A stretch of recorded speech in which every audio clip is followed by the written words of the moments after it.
We're here. Abhi, Hey, how are welcome. you, Aaron?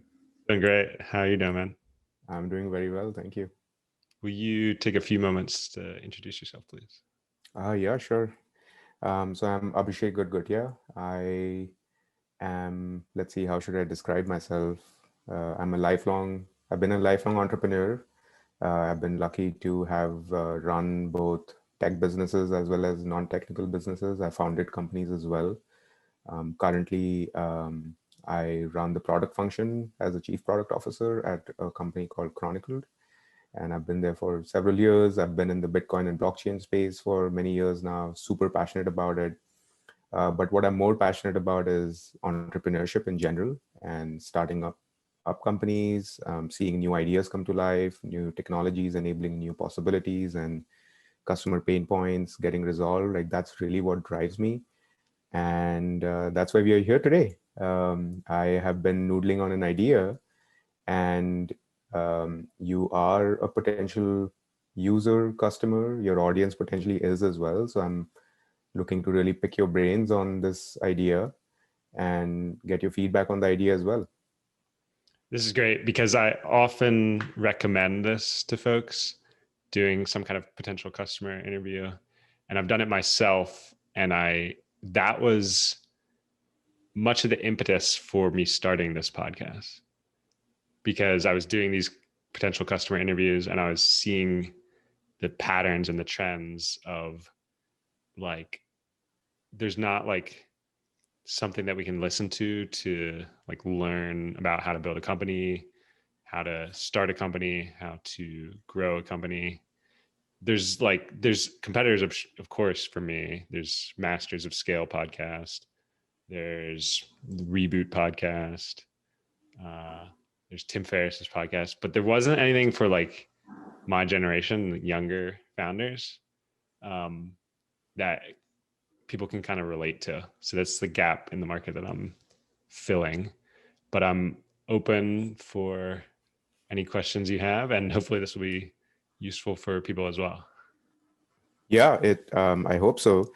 Before we get into the questions, though, I completely agree. I think doing customer interviews or user interviews is a critical first step in any ideation or startup process. Like I often see, and I've been guilty of this myself, where people want to just start building or start spending money on tools and freelancers or start building before talking to actual users and validating the idea and refining the idea, because that's a difficult thing to do. It's difficult to put yourself out there, talk to people and really refine your idea. And so yeah, I really believe that everyone should talk to users, as many users as possible, before getting started. Okay, let's get on with the questions. I'm looking forward to this. So maybe let's first start with a general introduction of yourself. And I'm more interested in this context in your both in your background in the context of entrepreneurship, right? Starting from your childhood or about your family, and also then we'll get into your entrepreneurial journey with your coaching business, and well, now your podcast as well, and other things that you might be doing. I actually don't know what else you are up to, Aaron. So maybe you can reveal all that in this podcast. So let's start with that. I'm curious about what your background looks like from an entrepreneurship perspective. Okay, so when I was young, we always had buddies and I and my brother and I always had like ideas kind of cooking. We started with um, we did a lot of like lawn work. I'm laughing because we made these funny posters. So we made these posters that said rather be golfing, and it was like this guy in a golf outfit, but he was like mowing his lawn. It was like rather be golfing, like call us. And it was like me and my buddy. Uh, and we, build up a couple different lawns and lawn care work in the area, in central Pennsylvania where I grew up. Um, so that was one entrepreneurial venture growing up. I mean, even before that was like the very classic like lemonade stand. Like I think we literally did a lemonade stand, my brother and I. Aren't they outlawed now in general? Lemonade stands, like Probably, you yeah, need a license or something. probably. uh, we need to bring back lemonade stands, democratize lemonade stands. For sure. Third was selling stuff on eBay. So again, my marketing prowess from an early age. I mean that self-deprecatingly, was like the holidays were coming up and I was like, need a gift for the holidays. Like, this is the perfect gift. This is absolutely what will make your kids' dreams come true, or something like that. And it was like selling old stuffed animals or old toys, old Toy Story toys or Lego toys, on eBay. So those were like That's cool. three. And then we even did some of that type of stuff in our 20s. Buddies and I, we still went to yard sales and like bought stuff. We'd buy mugs, are a big thing. For whatever reason, we'd buy like mugs for $0.25 and then sell them for like $10 on eBay. The return is crazy. And it was like taught us entrepreneurship, and we were listening to Gary Vaynerchuk, who's a kind of big proponent of all this stuff. And it was more about the fun and the learning. We probably made like a couple $1,000s, but it was fun. Those were some of the ventures throughout the years, other than starting this company. So you mentioned several times how you started these companies with your buddies, right? Was there ever a time besides the current business where you started something yourself? So why buddies? Why was it so important to start it with buddies, or why did that happen? Rather than solopreneur? Yeah.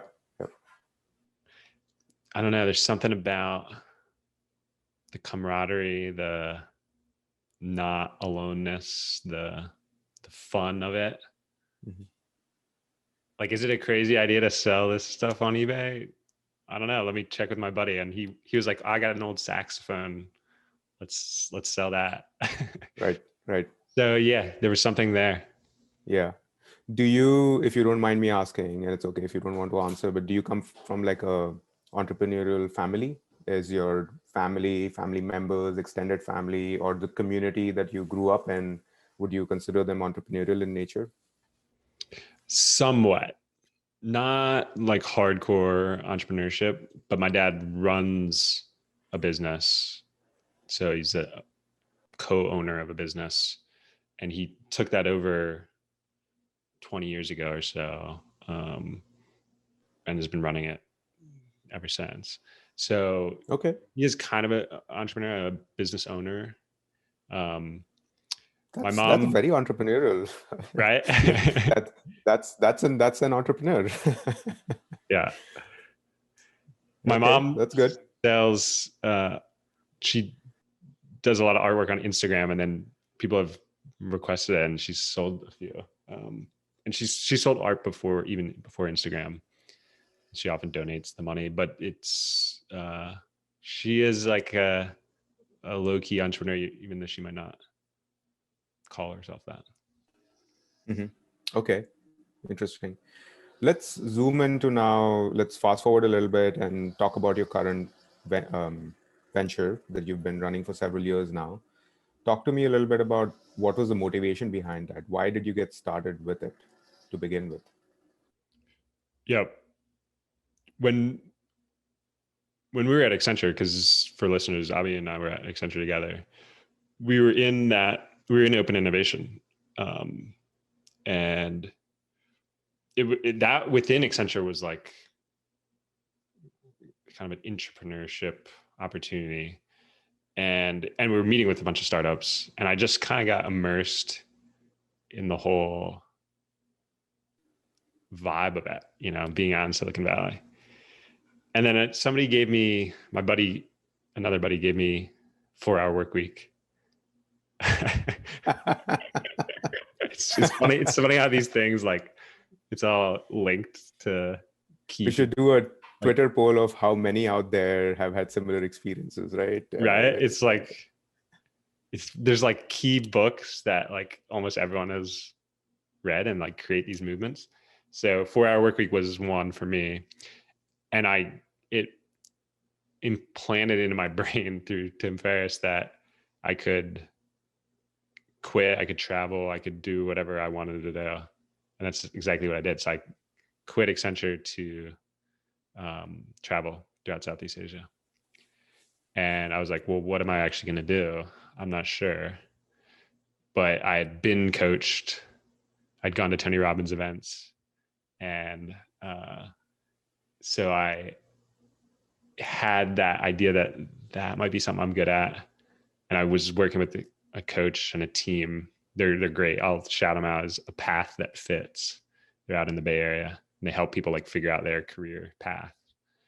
And it became very clear that mine would be like coaching and consulting and, innovation and all of this stuff. So that led me, while I was in Southeast Asia, while I was in Bali, I was coaching people, even coaching friends who were like visiting from the Bay Area. And that was 4 years ago. When I came back from Bali 3.5 years ago, I decided to go like even more committed, like turn this into a full gig. So for the last 3.5 years, I've been building it up. I've even taken on part-time jobs during that time to create cash to pay the bills, to get to this point now where it's full time in running this business. So you got the idea, you got motivated, and then when you came back from Bali, you got started. Think back to the time when you got started, the first few months, right? What did that feel like? Were you starting all by yourself? I mean, this time around, did you start with buddies? It sounds like no, you were by yourself. You started it by yourself. What did those first few months look like, feel like, emotionally, physically, when you were going through that journey? What kind of support did you receive, or what kind of support you wish you had at that time? Talk to me a little bit about that. The first few months, because I think about the dip curve, I often think about this, is it goes up and there's a ton of excitement, and then there's a dip and it goes down, and then there's like several years here where you're just slogging through the dip to get to the other side. In those first few months, I was in this part of the curve where I was excited and pumped, invigorated, and terrified. That's the crazy thing about that part of the curve, is I was also terrified. So I like put out a video, for example, to do 50 powerful coaching conversations on Facebook. And I remember before I did it, I was like physically shaking. I was nervous. I was riddled with anxiety. Physically shaking, even like while putting out the post, like before Yeah. posting Yeah. and putting yourself When I out there. recorded the video, I was shaking like as I did it. Like you can see it on the video actually, if we like kind of go back to it. Like my body is shaking.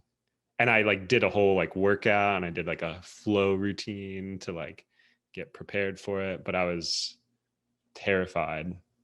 And then I was like shaking, and then I like put it out there, and I was like, okay, is anyone gonna sign up for this? Is this gonna be good? And then it like, because I was like at that part of the curve, it like, there's like a ton of energy and like excitement and almost like an innocence, like a naivete. Like, I'm just doing this thing. Please, people, please help me. And like a bunch of people help. Like they're giving me like referrals and all this stuff to like start the business. So I think that is very much the case with a lot of people that I work with. There's a excitement, terror, energy, invigoration in the beginning. Right. So, and those who are on the audio, Aaron is making this sign with his hands where he's showing the curve going up. But even in that curve going up in the first few months, when there was a lot of energy, you were super excited. There were lots of local dips, I'm sure, and then you spoke about one of them. How did you get through them? Were you, and more specifically, were you actively sharing your ideas and your journey with, close friends or family, or a partner, to get that sort of emotional support, encouragement? Or maybe you didn't need all that and you were just at it all by yourself? What did that sort of look like, feel like? It's a little bit of both, because I tend to take on a lot like on my own, and that's like a double-edged sword. Like, because then there were even moments in there where I was probably depressed. I was going to therapy even amidst that, in some of those local dips. So my therapist at the time was super valuable, super helpful. Um, Friends and family, they are extremely helpful and supportive, and totally have been behind me the whole way, even though they may not understand it or exactly know what I'm going through. Because I think that is a part of it, is they may not exactly know, because as an entrepreneur, you only know if you like really do it, you go through it. So they're there totally behind me, and they may not know exactly what it's like, which kind of leads to the third point, which is like friends like on a similar path, like Mhm. buddies, friends who are first time founders, who are solopreneurs, entrepreneurs. There were like several, I could think of them, like that were absolutely huge. We would just talk. We just, it's like, it's cathartic to talk to other people that are like going through the same emotional challenges. Mhm. What about sharing your journey with the public at large? You spoke about the video, I think it was on Facebook, that you posted, and you asked for help. You put yourself out there, and Facebook is, yes, meant for friends and family, but there are often strangers as well that you friend. What did you, after that video, were there other instances over the last few years where you've shared your journey actively in the public on Facebook, with, say, strangers, or was that the only time you did it? There were other times. I do it every couple of months or so on Facebook or one of the platforms to share. It's a balance. It's a tricky balance, actually. It's like share vulnerably, authentically, without kind of spewing too much information, stuff on people that it's not their problem to kind of deal with. That is the balance of like vulnerability, authenticity.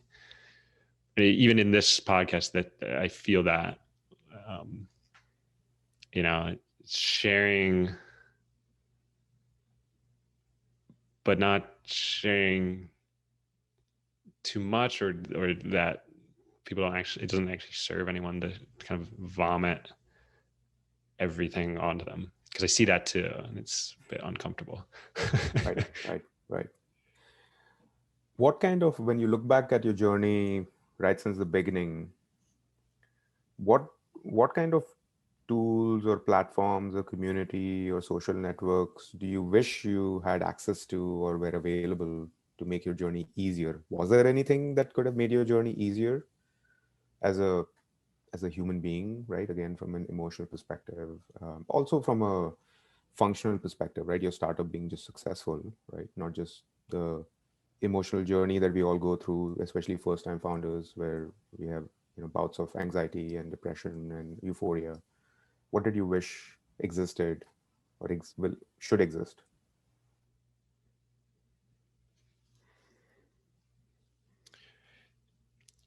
It's interesting, because at some level, that's what I'm intending to do with my podcast.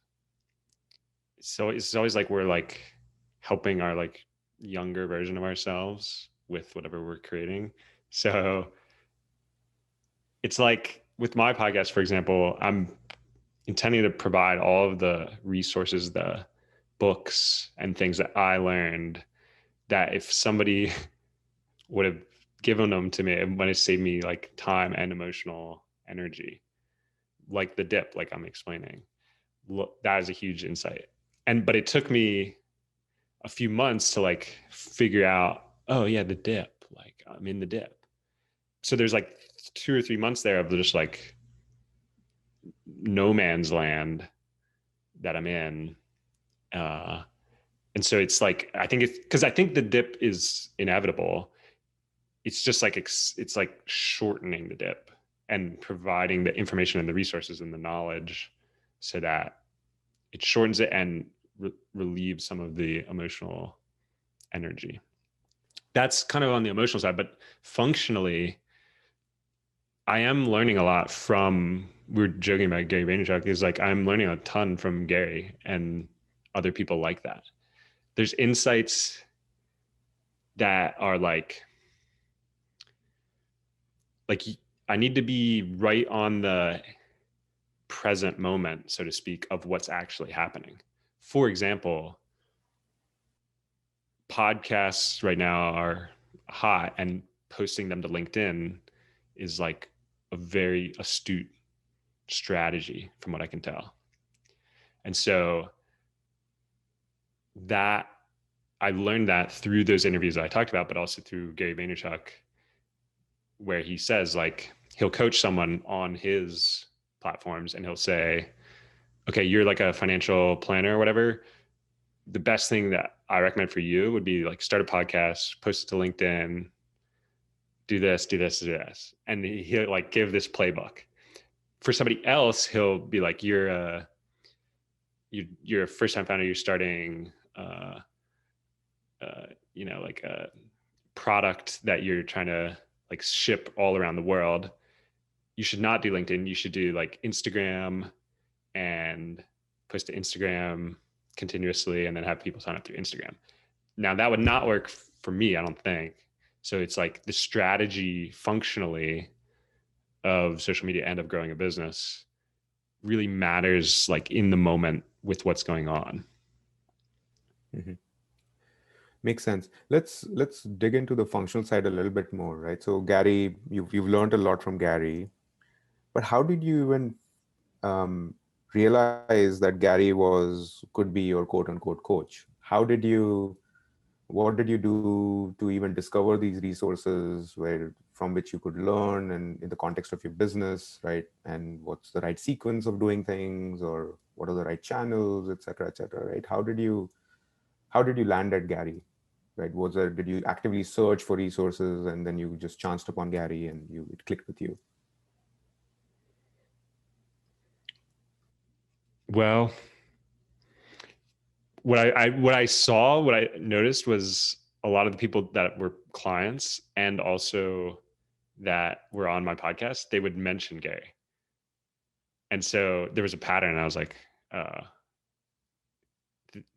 this guy, everyone is talking about this guy. So I got to go figure this out. So I just engrossed myself and just listened to like 10 hours of the podcast.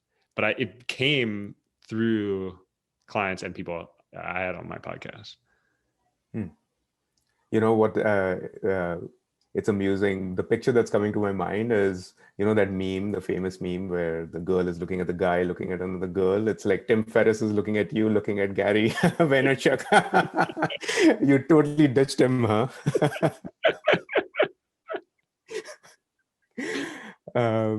Okay, that's helpful. So, can we switch gears? Can I tell you about? Yeah, although I do want to hit another point on that though, because I think that's important for listeners. Is like it is like this journey of learning. So it's like Gary is hot for me right now. Ferris was hot back then. The next person might be Reid Hoffman or Brene Brown or Oprah. Like it's like you learn from the mentor that you need at the time that you need that mentor. But you still loved him. So if he's listening right now, you still love him, right? I totally love him and I want to be on his podcast and I want him to be on mine. Okay, awesome. Ready to switch gears? Yeah, let's do it. All right. So I'm going to tell you and your audience about the idea I've been noodling on, and let's just riff on it a little bit, right? And um, don't hold back. So the the vision, right? What I'm after is to create a platform that really celebrates and supports founders, especially first-time founders, especially first-time solo founders. And the motivation for this is really, I mean, some of your journey speaks to this as well. Starting up is difficult. It's very, very difficult. And especially first time founders who have no prior experience, who do not necessarily come from an entrepreneurial background, an entrepreneurial family, really um, have a difficult time starting up in various ways, just emotionally, right? You have days of euphoria, and you have days of just absolute anxiety and depression, and you have the imposter syndrome. You do not know functionally what to do, where to start. You first time founders tend to make somewhat obvious mistakes that all of us are very aware of now and don't do, which is like build the product before validating the idea, or don't validate the idea, for example, right? Things like that. And so that's one part of it. The other motivation came from this observation of mine on Twitter, and then I've done some research on this, and it seems to be a full-fledged, full-blown trend right now, which is this trend of building in public, Mhm. which is you essentially share your entire journey from the start as you're doing things with the public. Of course, there's varying degrees of how much you share. Some share like I've seen examples of people live streaming their work, right? Like coding, their wireframing, etc. Whatever they're doing, they're just live streaming everything. That's one extreme. And of course, the other extreme is that you share only with your friends and family, your trusted colleagues, and so forth. But there's people who are falling everywhere in the spectrum, and building in public is becoming a trend now. And there's just, if you do a quick Google search on it, you'll come across lots of articles on the subject, and it makes sense to me. And so because when you build in public, there's just several advantages to it. One, you you put yourself out there with the public, and it serves as a motivating factor, right? The fact that you're putting yourself out there, and if people start following your journey, then you build a sense of there's a sense of obligation to those people that are following you, and that keeps you motivated in your journey. You're able to share your journey, so I think it smooths out the ups and downs, right? The euphoria as well as the anxiety and depression. It smooths that out quite a bit because people are there to, you know, you know, prick a pin in your bubble when you are too euphoric for no reason, or but bring you up when you are like, oh my god, what am I doing? This is not for me. And so it supports you throughout. Also, especially in today's day and age, building in public allows you to build this community right from the start. And as you're going through your journey, you build your community of people who are following you, and then when you're going to launch, you already have a set of people who are there to root for you, potential customers, and so forth, right? So there's tremendous advantages to building in public, and many people are doing it. For example, Austin Allred from Lambda School is a very avid Twitter user. He tweets out a lot of what he's doing regularly. The founder of Fastly is a very avid builder in public. There's other several examples as well. So it's really becoming a trend. So the idea essentially I've been noodling on is, okay, this is a trend. Let's create a platform that enables this and accelerates this trend, because I genuinely think it's very, very healthy. So I say essentially a platform that really celebrates and supports first time founders, or any founder for that matter, throughout their journey. So the day you decide you want to start up, you go join this platform and you start sharing your journey. You get emotional support, you get functional support, you get feedback, you get ideas. You can even allow people to jump into literally your work, right? If you say you're writing, your wireframing, and nowadays every single tool has collaboration built into it. You allow people to just get in with you and help you and do it, or give comments and so forth, right? So it just feels so right to me to build this platform. And it aligns with me personally because I'm just so passionate about entrepreneurship and entrepreneurs in general that as I'm building this platform, if from this platform I was able to convert even 5 people and make sure that they are completing their journey and don't fall off the track and complete it and actually build something useful for the world and make a dent in the world, I would consider it a success, right? So that's the idea in a nutshell. What do you think? That's awesome, man. It's like if you can do it right in a way that feels good to people, I think there's something here. Hmm. There's all these like risks and potential downsides that I see, but if you can like overcome them and do it in a way that's kind of healthy for people, yeah, that could be really cool. I agree. I think there is definitely the risk of building something that in fact detracts the founders from their mission, right? They need to be focused on starting up.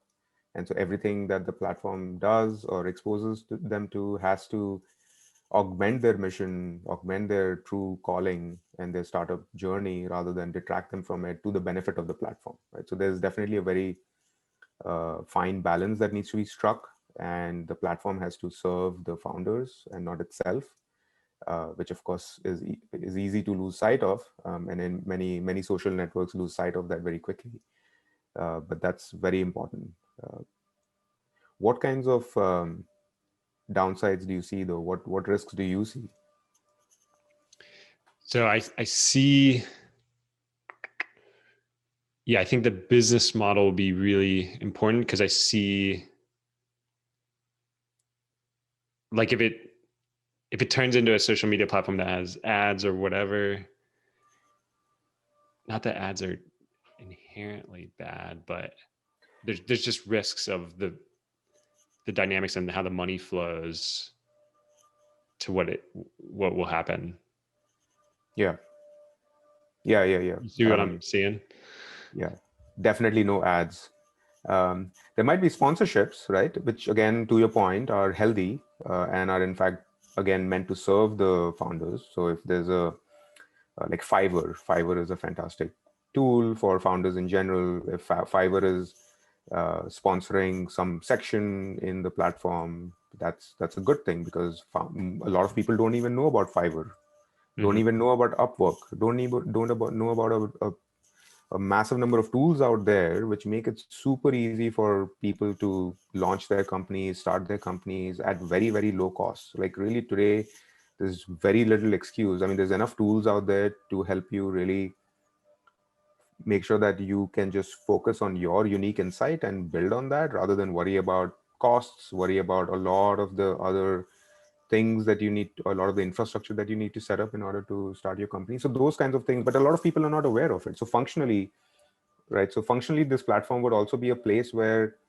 it would just expose the founders to a bunch of tools and best practices and so forth as they are starting their companies in different arenas, of course, right? I'm initially focused on tech entrepreneurship, but there's entrepreneurship of all forms, and it would support the founders and the entrepreneurs in every way, and then sort of take it from there.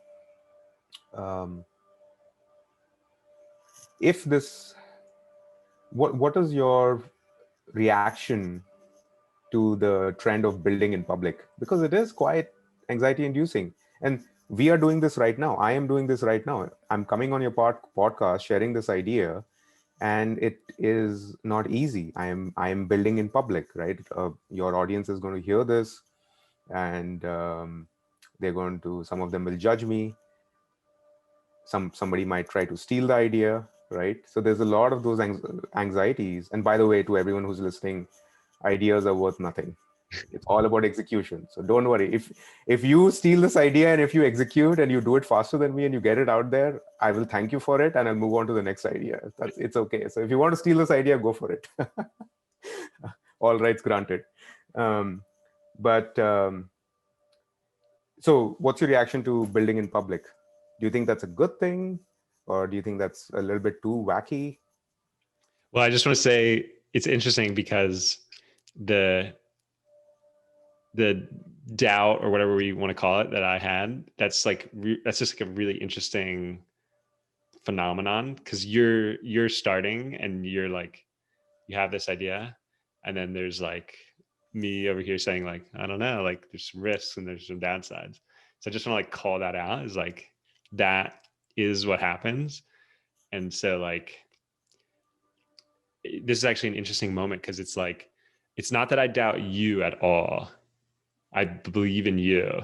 It's like the idea. And so, but I actually don't doubt even the idea, because I believe like in you and your ability to execute on the vision, whatever vision you're seeing as a founder, like that, you can take that indefinitely, like the whole rest of your life. And it may like shift, it may not look exactly like what you thought it was originally, but that path for you is unlimited and has like infinite possibilities. So I just want to say that, so that it doesn't feel like, oh no, there's another hater, there's another doubter. No. Yeah. I mean, I am not feeling that way at all. Um, you are a friend, and any critique that you provide to the idea is going to come from a good place, and that's frankly part of being a founder. I mean, you have to be so wedded to your vision that you should be open to receiving criticism and then incorporate them into your idea, because again, as you're sort of saying this, right, it's the idea itself doesn't matter. And in fact, that's why you need to talk to users, because the users will give you input, express their concerns, express risks, etc. And with all that, you constantly tweak your idea, and you have to do 1,000 tweaks before you land upon that perfect product that serves your customers and helps them do what they need to do, and helps you realize your vision. And that's where the trick lies, because otherwise everyone could do it, right? So you and that's why you have to talk to your users, have to talk to them all the time, not only during the ideation phase, but also while building, while also while launching. Just be talking to them all the time. Please don't ever assume that you know what's best for your customers. You don't. You need to talk to them. Your customers may not know what they want, but they do know what they need. And that your job as an entrepreneur is to find out what they need and translate that into the right features and the right product, so that you can help your customers. Yep. Spot on. But what's your reaction to building in public? Cool. You seem to be avoiding that question. No, I was just making sure you knew I believed in you, because that's very important to me. Thank you, Aaron. Yeah. Building in public is, it's a bit scary.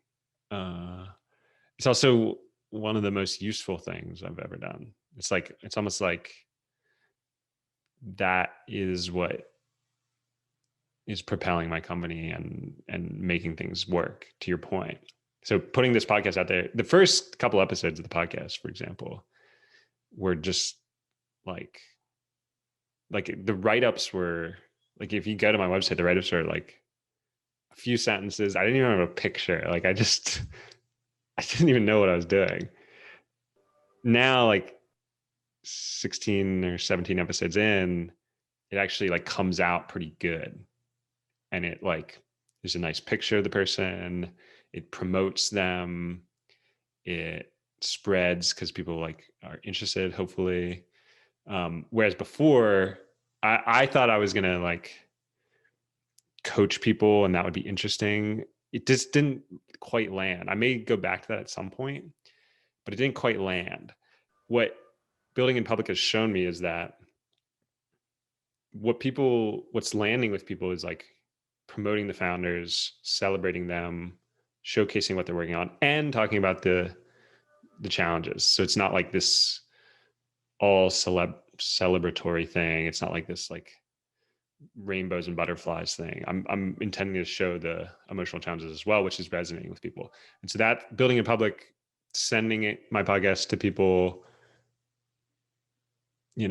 getting feedback from friends and family and listeners, founders, that has all, like, I'm finding the niche and the gap in the market that works. Yeah. I think, yeah, I completely agree. While doing my research, I came across an article from Reid Hoffman, pretty recent. It was in November or December of last year, and in which he was talking about, how lonely it is to start a company, and that loneliness is an extreme issue in starting up. And I would bet, I don't think there's a study on this, but I would bet that of every 100 people who start a company, at least 25 of them drop out just because they're not able to handle the ups and downs. Like they might have all the capability, the skill sets and vision, everything, but they drop out because um, the anxiety gets to them, the depression gets to them. And being a CEO of a company is difficult, right? I mean, they say that it's pretty lonely at the top. When you're finding a company, though, starting a company, it's like super lonely. It's way worse than being the CEO of a large company. Um, so it's extremely important to talk as much as possible, share as much as possible with friends, family, strangers. Again, trust me, nobody's going to steal your idea. Yeah. And if you didn't differentiate in a way that is uniquely you, people basically can't steal your idea anyways. So for me, as I called it, the Aaron Caulfield podcast, because it's uniquely me. It's going to change, but no one can steal it. Yeah, That's a trend, is the kind of the individuation, the personal brands. That's one trend, but you don't have to do that. Even if you just build a company that is like uniquely your impact. For example, Sphere Coaching is a great example of this. The founder, Devin Brooks, which I'm now like a part of this platform, she created like her vision for coaching and her vision to democratize coaching. And it's like uniquely her, like it comes through in all the branding, the website, etc. Even if somebody had the idea to do a similar platform, which there are competitors, of course, it's not like her consciousness in it. yeah, yeah. So two things on that. One, you know, I have always believed, and I've seen plenty of evidence of this, that a company is always a reflection of their founding team or the founders or the founder, singular. It's always the case. The personality of the founder bleeds into the personality of the company, how they behave to certain situations, what is the culture of the company, etc. You can just see a huge overlap, 80 to 90% overlap between the personality of the company and the personality of the founder. It's surreal, right? So those who are listening should think on that, dwell on that, and see if in your companies you see the same being true. But I've seen plenty of evidence of that. The second is that companies are always an emergent phenomenon. If you Jeff Bezos just is stepping down as CEO, so he comes to mind. If I invented a time machine and sent you back to 1996 is when he started, and you knew the Amazon journey, you know everything that Jeff Bezos has done, you know his entire playbook, you know every single detail of everything that has happened, and went back to 1996, you still wouldn't be able to replicate what Jeff Bezos has done. Mm-hmm. No chance. Mm-hmm. Right? Because startups and companies are an emergent phenomenon. There's such a complex phenomenon that emerges based on a massive number of variables that it's near impossible for you to replicate it, even if you knew every single detail. Yep. Absolutely. Cool, man. Okay. Any other thoughts on the idea? What else? Because I want to make sure that you get what you need, what you want. Like, what's the question where if we get off this, you're gonna be like, oh shoot, I wish I would have asked that to Aaron, or I held back. That's what I'm curious. I mean, the central question, of course, I'm trying to answer for myself is, if this existed, would people use it? Mm-hmm. Right? So if you the best way for you to help is to think about that very objectively and honestly, and say this such a platform was available when you started your journey, or even now for that matter, right? Because you have a long way to go. You're going to become really, really big, right? So would you use such a platform to share your journey to with friends, family, the public at large? Would this potentially become your sort of go to place on a day-to-day basis as you go about your entrepreneurial journey? Or what would have to be true, or what would the product need to provide to you for that to be true, for the product to become your go-to place? Yeah. Okay. Nice. Now we're getting like into the, it's more like real, like what am I actually gonna want, which is, okay, so if I think about it, we talk about like learning from mentors and learning from Gary, for example. Like I've been thinking about Clubhouse, which for anyone listening who doesn't know, it's like this new platform where it's audio only and you like join rooms to learn about specific topics and speakers talk about things. So check it out because it's kind of a wave right now. So if I think about Clubhouse, for example, I wanted to go in there and I just wanted to be in like Gary Vaynerchuk's session because I wanted to like learn from him and I wanted to be coached by him. So that's one use case. On the flip side, for me running my business, I wanted to like create something that would resonate with people, that would add value to them, and then they potentially become coaching or consulting clients, of course. So I was thinking like what can I offer here that will, draw people in. So I'm offering those kind of use cases to see how this might fit into your platform. So the first one is definitely something I've thought of, is that in this platform, not only would you have a founder would have access to standard resources, right? Playbooks, templates, etc., but would also have access to coaches and like, one-on-one coaching, group coaching. Gary would join the platform and would offer coaching sessions as well, either for free or for a fee. So that's definitely something I've thought of as something that would be a part of this platform in the future. The second, to just so I understand clearly, you're saying you would use this platform more in the context of your business to offer services, right, to potential founders. Yeah, and I've thought of that as well. And you were on my mind when I was thinking of this. Like, Aaron would essentially be a part of the platform and offer his services, and founders would have access to that, and would be able to.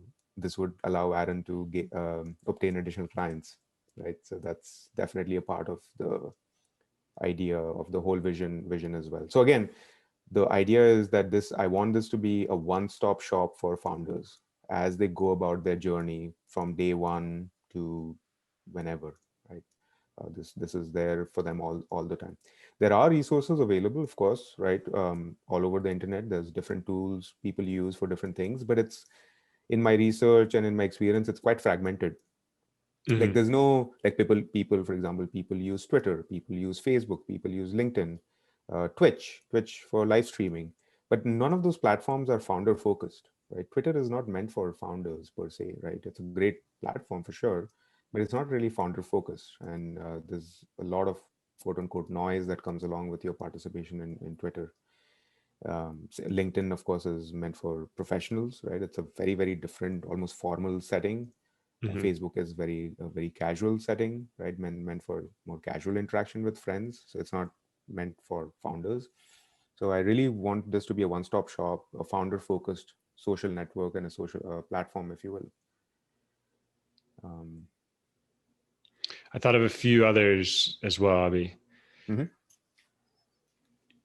Several founder friends or previous clients they post to LinkedIn for we're hiring for a business development manager, for example. And so then they need that. They need a person, like a really qualified, great candidate for that. But they're kind of sending it out to the LinkedIn universe, which probably works at some level, but there's might be an opportunity here to like serve that need as well. Because if it is a little more curated or founder focused or entrepreneurial focused, that hiring need could be another use case. Completely agree. Because in this platform, it wouldn't just be founders joining the network. It would also be people who love startups or who love certain entrepreneurs, right? I'm sure, as if you were a part of the platform, people who really believe in you, right? Like if you sent me an invite, I would join because I want to follow Aaron's journey. I love Aaron and I want to follow his journey, right? And I want to do whatever I can to help him along the way. That's another use case as well, by the way, right? So as you're asking for help, you're putting yourself out there, and you're also asking for help in certain areas. There are people following your journey who will be like, "Hey, wait a minute, I know someone, or I know this someone who can do this for you." And similarly, there'll be people who just love startups and love founders and want to follow their journey. And when you put a post out there saying, "I'm looking for to hire a great marketing, manager or person," people will jump in and say, "Yeah, I have someone for you, or I can do it for you." The other similar use case would be just even fundraising. So, really thinking far out, this if this is where all the founders are congregating, then it becomes a great deal sourcing tool for investors, right? So if I'm an investor and I'm looking for really I'm an angel investor and I'm looking for early stage, startups that I really believe in, I come to this platform and I search for ideas. I search for startups that are doing well. I search for founders that are doing well. And in that, there's a nugget, right? Because it is very well known in the investment circles that, especially in early stage investing, when you invest, you're not investing in the idea, you're Mm-hmm. investing in the person, in the Yep. individual or in the founding team, and that is super super important. But how do you even find out about the startups, right? I'm an investor myself. When I get deal memos, all the deal memo talks about mostly is the idea and the traction and very little about the founder. Whereas the questions running through my mind are, I really want to talk to the founder. I want to really understand that founder as a person to determine whether I can trust him or her. Can will they be responsible with my money? And so in this platform, as an investor, if I come in, since it is so founder focused, it is all about the founder's journey. The startup idea itself is somewhat secondary. It's about the founder's journey. And I can somewhat see the journey. And based on that itself, I can determine if do I like this person? Can I trust this person with my money? And based on that, like, yeah, I want to invest. Even the idea, I like the idea, but I trust the person and I know he or she will make it happen. So I'm going to invest. And so that's another aspect of this social network as well. Nice. Very cool. Yeah. One thought I had in there, it's totally up to you, is there is a way in which Silicon Valley and some of these entrepreneurial communities and startup can almost like they have their own kind of like language, and it can kind of like put people off. Like I know I've been like afraid to enter certain groups, and you and I even went to like a Bitcoin group, and I was like, I don't belong here because I don't speak the language. So there is like a certain language that those communities can have, and that's with any community in any industry. Mhm. But I think there's potentially an opportunity to kind of like democratize entrepreneurship, democratize foundership, startups, entrepreneurship. That's exactly what I want to do, and it's not just about the language, because and yeah, the platform could help demystify some of that as well, as certain terms are being mentioned, like TAM, TAM. What is TAM? And the platform could just highlight for the curious to say, hey, here's what TAM means, right? You hover over it and off you go. But more importantly, right, going off of what you're saying, the other aspect of this platform is that it allows anyone anywhere in the world to start a company. You don't have to be from Silicon Valley. I mean, you and I have spent a lot of time here, and your journey was inspired by your presence in Silicon Valley. A lot of what I've been doing is a part of that as well. But as we all know, quickly everything is going online, and Silicon Valley is quickly getting quote unquote decentralized. But even then, somebody in Eastern Europe or in Africa or somewhere in Asia who's not really a part of an entrepreneurial community is going to find it very difficult to access the resources, sort of immerse themselves in the vibe, the Silicon Valley vibe, if you Yeah. will. Yeah, exactly. And it's very difficult to describe it, but it is the case that when you're in Silicon Valley, you cannot help but start thinking of starting up. It is inevitable, right? Yeah, it's in You the have to be you have to be yeah you have to be living under a rock to not at least have once the thought that, hey, maybe I should start a company. And that is amazing. That is why Silicon Valley ticks. And a lot of other places struggle with that. uh, for example, I lived in Washington DC for a year, and when I was passionate about Bitcoin, and there was one Bitcoin meetup in the whole year, or once a month or something like that, some crazy infrequent cadence. And when I came to the Valley, there were 5 Bitcoin meetups happening every single day. A meetup, a conference, something happening every single day.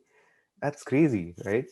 So all that, if it can be brought to this into this platform such that anyone anywhere in the world who wants to start just comes in and quickly gets immersed in the vibe, the resources, the people who are like-minded, it just increases the odds of people starting, succeeding, sustaining, and just unleashes the creativity that we have amongst all of us throughout the world, not just in the valley, right?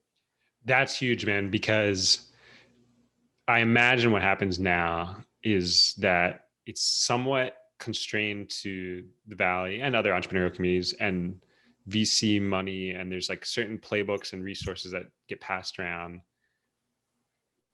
but it doesn't spread quite out as far as I think it could and would serve the world too. For example, Yeah. like, I just had a client, or not a client, but a guest on the podcast who went through Techstars. And so there's like a Techstars playbook essentially. Of course, entrepreneurship is not like a recipe, so there's like inherent innovation, but there's like a there's like a process, and you do certain things, and you use like this resource like ConvertKit, for example, or whatever for your email marketing. And so there's like in a couple of years you can build like a pretty scalable business because you have the resources. But if you're like just a person in Pennsylvania, you don't know anyone at Techstars, you don't know VCs in Silicon Valley, you're just like out here in no man's land. And that's why Gary Vaynerchuk like speaks to some of these people, because he's just like, you can do it. Like, I sold baseball cards when I was in New Jersey for 20 years. Like, he speaks to these people that aren't in the Silicon Valley elite. And so that's some of the opportunity. I cannot. I'll give you a recent story. As I was talking to somebody else about this, and he didn't mean it this way. So if you're listening, I know where you were coming from. But when I was talking to this person and I was describing this platform, the reaction that came from the person was, "Well, I don't know. The platform, it's going to be the bottom 50% who will be in the platform." And again, he wasn't coming at it from that angle necessarily. He was coming from a different place, but that speaks somewhat to the elitist mindset, right? Because when you're in Silicon Valley, or if you're from Silicon Valley, you get easy access to a lot of these, clubs and circles, and all sorts of forums where a lot of this knowledge is being imparted, and there's a community of people who are in very advanced stages in their entrepreneurial journey or in their thinking and so forth. But that doesn't mean that people who are not from here, from the area, and from these entrepreneurial communities don't have the same level of creativity and intelligence. It's just that they don't have access to the resources. They're not immersed in that community, and that's what I want to do. I want to democratize access to everything and make it possible, level the playing field, make it possible for anyone if you're thinking of, even if you're thinking of starting up, if the thought occurs to you even once, come join this platform, and it will help you along the journey. And then in that course, if you find out you're not genuinely interested, that's okay. But don't drop off because you didn't get support, you didn't get the right resources, because you went down the wrong path. That should not be the reason why you drop out. It should be simply because you don't believe in the idea anymore, or you don't want to take the risks that are inherent in starting up. Yep. So drop out for the right reasons, not for the wrong reasons. I want to eliminate all the wrong reasons that force a lot of potential entrepreneurs to drop out. That sounds great, man. That's a beautiful mission and vision. Thank you, Aaron. Yeah, you're welcome. Good? Yes, we are good. Okay. This was wonderful. Thank you for doing it. Absolutely. My pleasure. Thanks for doing this. This is great. So yeah, for listeners and viewers, if we put this on YouTube, thanks for joining, and check out Abhi in the future. We'll probably have him back on the podcast when he launches, and yeah, check out this platform when it's up and ready. Great. Thanks, Cool. Aaron. Thanks, man.